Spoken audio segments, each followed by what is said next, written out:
بسم الله السلام عليكم mudanayaal gudoomiyaha iyo baarlamaanka sharafta badan horta waxa loo baahan yahay meesha markii la yimaado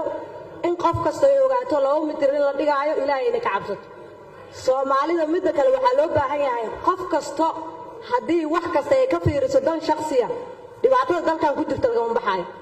horta Soomaaliya qof kasta qabiilka waxay isticmaashaa dan shakhsiya markay leedahay dantaas shakhsiga oo isugu daneeyeen qabiilka ay ku dareysanayso ama dan qaas ka lahaato ama mid caam ah ka lahaato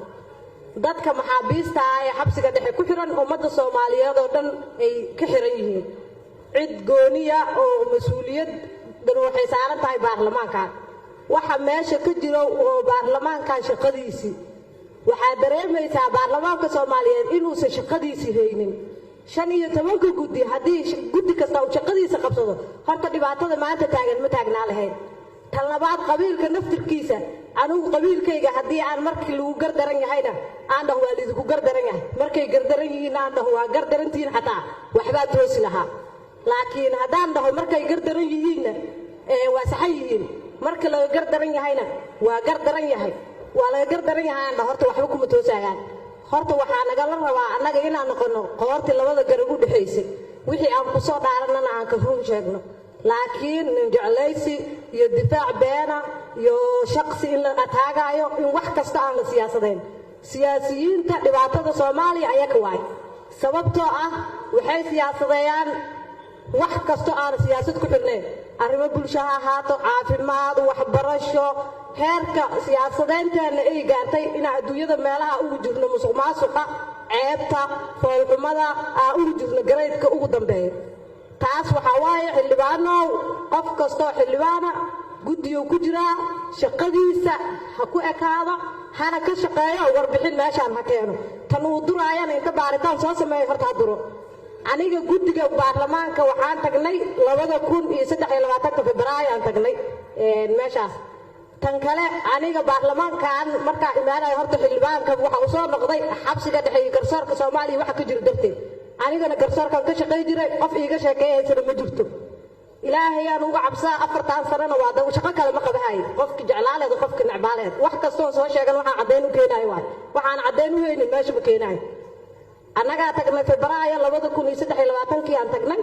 warbixin aan ka soo qornay guddiga joogtada aan geynay xuquuqul insaanka si gooniyo u tagaan arrimaha bulshadu way tagaan way dhici weysay sanad markii hore baarlamaanka la fasaxayay in arrinkaas baarlamaanka loo keeno mar labaad aan ku laabanay anaga kiis kasta oo aan soo qornay waa dul istaagnay mid kale xeer ilaalinta uma taginina marka dhahday ilaahay ka cafiyo oo u tagnay ina soo ogaatay Rumaaniya garab suga isaga darsanahana dhine maxkamadda racfaanku waxa fiirsaa xeerka madaniga Soomaaliyeed ama kan ciqaabta fiiri qofku markuu racfaan yahay waqti uu leeyahay racfaanka iska ma ahaan karo waqtiga uu racfaanka leeyahay maxkamadda lagu wargeeyaa kan rumaankaana oo garab suga ahayn rumaankaana waqti uu leeyahay rumaan ma ahaan karo 9 bari kadib ciqaabta xataa markuu rumaanka u dhamaaday ka bacdi garsugaha markuu yahay ma ahaan karo qofka garsugu iska yahay 10 sano qofka iyo 10 jeer maxkamadda la geeyo oo aan la xukumin sababtaas ma sheegi kartaa ma difaaci kartaa sababta la xukumi waayo 10 jeer maxkamadda la geeyo bacdeemiya la ilaa hada waxa lagu haysanaa wax weyn ahayn war ilaahay inta ka cabsootiin horta waxaan iska dhaafo mid kale kiiskan yaa la siyaasadeen Soomaaliya siyaasadda beenta iska dhaaf baashaas waxa ku xiran dad Soomaaliyeed annaga ma rabno inaan shakhsi taagno waajibaadkeenu waaye xabsiga waxa ka jiro duruuf xaq dhaqaale oo nooc kasta waa dumi rabaa waxa suurtagal ah 1200 qof inuu ku dimo oo meeshaas dhibaato kale ka dhacdo wuxuu u baahan yahay la dhiso sariiro ma haystaan waxay caafimaad ma haystaan maadi iyo diin inta mid ah masaajid ay ku tukadaan ma haystaan waxa loo baahan yahay garsoorka naftirkiisa culayskiisa haysto sababtoo ah maxkamadda waxa joogto oo gobolka Banaadir dhowr 20 garsoor wax ka yahay waxaana sanadkan laga furay 1200 intaas oo gal ala garsoor waxa ku soo aadayo 100 ka badan ma xalli karo marka dacwooyinkii waxa loo baahan yahay in garsoorayaasha la badiyo kaaliyaasha la badiyo garsoorka lacagaha loo badiyo hadii la rabo wadanka meesha uu ka dhisay cadaaladda iyo sinaanta sharciga waay garsoorka inaan lacag miisaaniyada lacag badan ugu soo dirtid macnaha horta taas ka shaqeey oo lacag badan loo soo geliyo meesha oo lacagta loogu soo daro si ay waajibaadkooda u gutaan oo ay mushaar u helaan ay wax ummadda ugu samayn karaan markaasaa garsoorka naftirkiisa la eeday karaa meesha dhibaatada ka jirto garsoorka waa yar yahay annaga maxkamadda saraan tagnay tan gobolkaan tagnay xeer ilaalintaan tagnay meelaana tagin male dadkaas isbishali garsoorka jooga annaga xildhibaan oo ummadda soomaaliyeed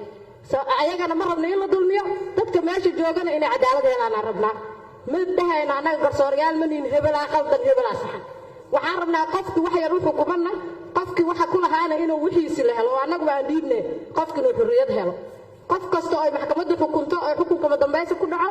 inay cadaalad hesho dadka garsuurayaasha inay dacweeyaan ma la xukumo ama la daayo dadka dambiyada u xiran in ay helaan cafis madaxweyne laakiin macnaheenu ma ahan inaan garsoorka dhibaateynayno garsoorka annagaa baxdi garsoorka soomaaliyeed annagaa meeshaan u taagan u doonno dhibaatada ayaga naftirkooda haysato waa ognahay mushaarkooda waa yaryahay xasaanad ma lahan dhibaataa haysato si ayagana in dhibaatada laga dulqaado se shacabku uga dulqaada shacabkuna uu cadaalad u helo xabsiga dhexe waxa ka jiro waa mas-uuliyad annaga dhanna saaran xildhibaanaday saaran tahay walaalayaalow waxaas wax la inkiri kara maahan waxaa laga rabaa qofka caddeyn rabtana waa la wadaa wasalaamu calaykum waraxmatullahi wabarakatu